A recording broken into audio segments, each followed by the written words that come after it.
Bom dia. Hoje nós iremos ler Jó 1. Na terra de Uz vivia um homem chamado Jó. Era homem íntegro e justo, temia Deus e evitava fazer o mal. Tinha ele 7 filhos e 3 filhas, e possuía 7.000 ovelhas, 3.000 camelos, 500 juntas de boi, 500 jumentos, e tinha muita gente a seu serviço. Era o homem mais rico do Oriente. Seus filhos costumavam dar banquetes em casa, um de cada vez, e convidava suas 3 irmãs para comerem e beberem com eles. Terminado um período de banquetes, Jó mandava chamá-los e fazia com que se purificassem. De madrugada, ele oferecia um holocausto em favor de cada um deles, pois pensava, talvez os meus filhos tenham lá no íntimo pecado e amaldiçoado a Deus. Essa era a prática constante de Jó. A primeira provação de Jó. Certo dia, os anjos vieram apresentar-se ao Senhor, e Satanás também veio com eles. O Senhor disse a Satanás: de onde você veio? Satanás respondeu ao Senhor: de perambular pela terra e andar por ela. Diz então o Senhor a Satanás: reparou em meu servo Jó? Não há ninguém na terra como ele, irrepreensível, íntegro, homem que teme a Deus e evita o mal. Será que Jó não tem razões para temer a Deus? Respondeu Satanás. Acaso não puseste uma cerca em volta dele, da família dele, de tudo o que ele possui? Tu mesmo tens abençoado tudo o que ele faz, de modo que os seus rebanhos estão espalhados por toda a terra. Mas estenda a tua mão e fere tudo o que ele tem, e com certeza ele irá amaldiçoar a tua face. O Senhor disse a Satanás: pois bem, tudo o que ele possui está nas suas mãos, apenas não toques nele. Então Satanás saiu da presença do Senhor. Certo dia, quando os filhos e as filhas de Jó estavam num banquete, comendo e bebendo vinho, na casa do irmão mais velho, um mensageiro veio a dizer a Jó: os bois estavam arando e os jumentos estavam pastando por perto, quando os sabeus os atacaram e os levaram embora. Mataram a espada os empregados, e eu fui o único que escapou para lhe contar. Enquanto ele ainda estava falando, chegou outro mensageiro e disse: fogo de Deus caiu do céu e queimou totalmente as ovelhas e os empregados. E eu fui o único que escapou para lhe contar. Enquanto eles ainda estavam falando, chegou outro mensageiro e disse: vieram os caldeus em 3 bandos, atacaram os camelos e os levaram embora, mataram a espada e os empregados, e eu fui o único que escapei para contar. E assim foi indo, né?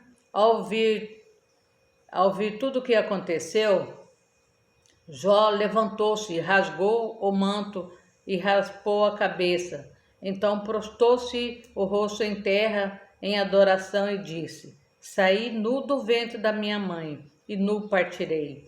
O Senhor o deu, o Senhor o levou. Louvado seja o nome do Senhor. Em tudo isso, Jó não pecou e não culpou a Deus coisa alguma. A segunda provação de Jó. A segunda provação de Jó foi que, além dele perder, né, todos os filhos, empregado, ele foi uma consequência atrás da outra, ele foi perdendo tudo que ele tinha, mas ele nunca deixou de servir a Deus. E, além do mais, ele também ficou muito doente. Ele ficou muito doente, ficou pele por pele, né? Puro osso. Ninguém queria chegar perto dele, todo mundo tinha nojo. Os seus amigos, quando seus 3 amigos foram lá visitar, souberam do mal que tinha atingido Jó, né? Eles combinaram se encontrar com ele e mostrar sua solidariedade. Mas quando viram, né? Quando viram a distância, mal puderam reconhecê-lo e começaram a chorar em voz alta. Cada um deles rasgou seu manto e colocou terra sobre a cabeça. Depois os 3 se assentaram no chão com ele durante 7 dias e 7 noites. Ninguém lhe disse uma palavra, pois via como era grande o seu sofrimento. Aí o Jó, ele ficou muito triste mesmo com tudo que acontecia a ele. Muitos que iam lá visitar ele iam para zombar dele, zombar de tudo aquilo que ele estava passando, né? Da risada dele. E até a mulher dele também falava, né? Mas ele continuava sempre fiel a Deus, ele nunca desistiu de Deus mesmo nas horas mais tristes da vida dele. Ele sempre foi fiel a Deus, ele chegou no fundo do poço, de um homem próspero, ele perdeu tudo, perdeu a saúde, perdeu os filhos, não tinha mais nada para ele perder, né? Qualquer um acho que dava até um fim na vida, mas ele não, ele continuou fiel a Deus. E hoje, lendo a história de Jó, que era uma história assim de muita, mas Deus depois no final, Deus abençoou muito ele, deu em dobro tudo aquilo que ele tinha, né, de bens materiais, e restaurou sua saúde. E hoje nós vamos falar sobre esse assunto, que é um assunto de hoje será sobre cristoterapia, segundo o Frei Elias Bela, a cura da alma. Quando começamos um percurso para a nossa cura interior, bem como quando estamos ajudando alguém a fazê-lo, temos de prestar muita atenção em não abrir feridas e deixá-las abertas. Vimos que quando alguém vai a um psicólogo, esse não faz mais do que levar a pessoa para o passado para depois torná-la ciente por meio de uma psicoterapia, procurando as causas das raízes do que a está perturbando. Já a cristoterapia, levamos a pessoa a ter mais conhecimento de Deus, pois ele conhece todos os seus problemas e pode curar a sua alma, sem ignorar as ciências naturais, que é também indispensável na vida das pessoas.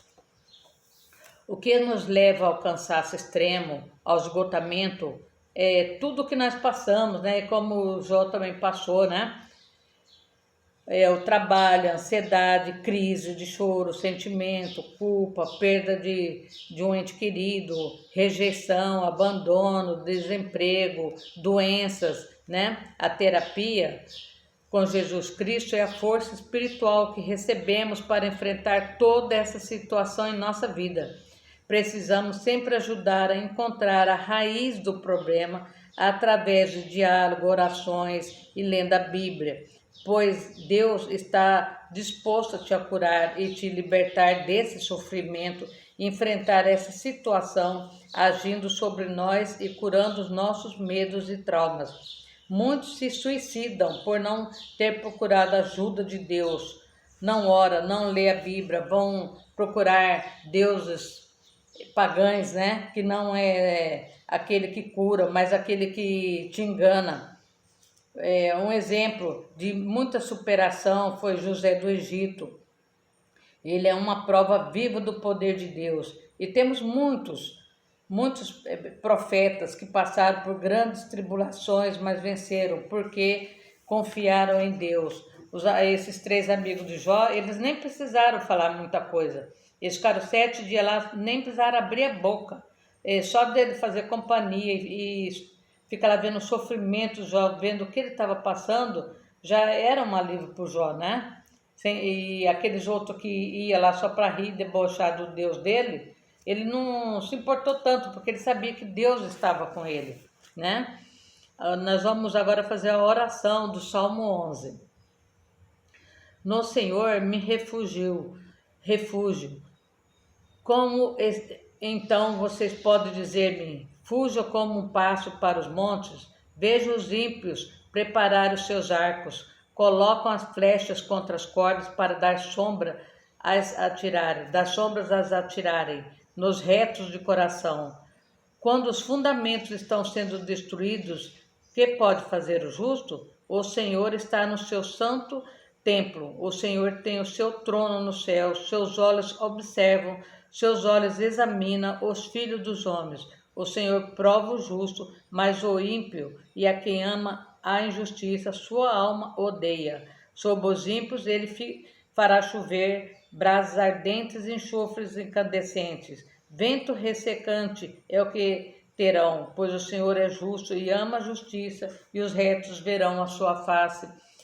E nesse momento eu coloco todos aqueles que estão muito doentes da alma, que perderam a esperança, que pensam até em tirar a vida, que Deus entra nesse momento na casa deles, que Deus faz um mover muito grande, vai abençoando a sua vida, curando, libertando de toda síndrome de pânico, de todo esgotamento nervoso, de todo cansaço, de tudo aquilo que o feriu profundamente, palavras que o magoaram grandemente, que derrubaram ele, nunca mais ele conseguiu se levantar por uma palavra dita na hora errada, por pessoas erradas. Senhor, vai abençoando, vai passando na frente, abençoe todos que estão orando comigo, coloca a sua unção, o seu poder, a sua misericórdia, no nome de Jesus. Amém.